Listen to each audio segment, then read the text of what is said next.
Now, it might be easily shown that the conclusions of this metaphysic, springing from science, have rebounded upon science itself.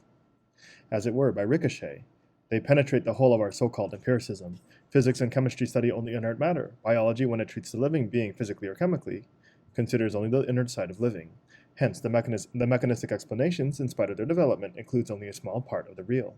To suppose a priori that the whole of the real is resolvable into elements of this kind, or at least that mechanism can give a complete translation to what happens in the world, is to pronounce for a certain metaphysic, the very metaphysic of which Spinoza and Leibniz have laid down the principles and drawn the consequences.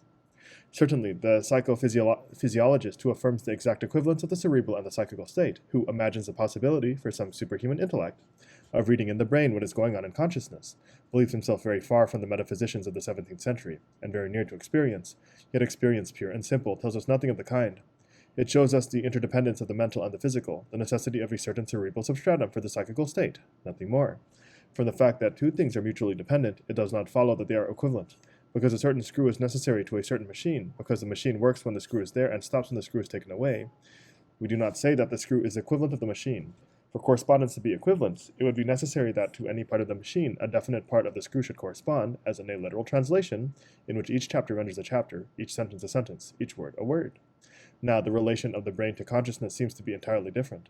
Not only does the consciousness of an equivalence between the psychical state and the cerebral state imply a downright absurdity, as we have tried to prove in a former essay, but the facts, examined without prejudice, certainly seem to indicate that the relation of the psychical to the physical is just that of the machine to the screw.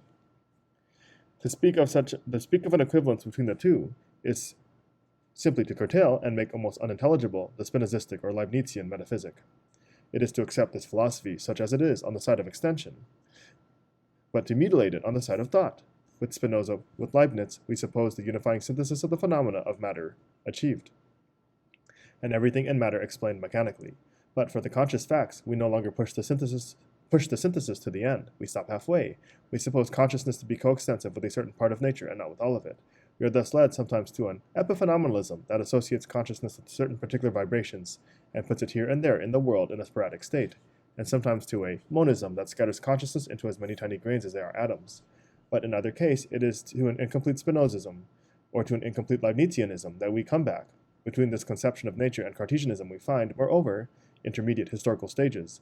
The medical philosophers of the 18th century, with their cramped Cartesianism, have had a great part in the genesis of the epiphenomenalism and monism of the present day.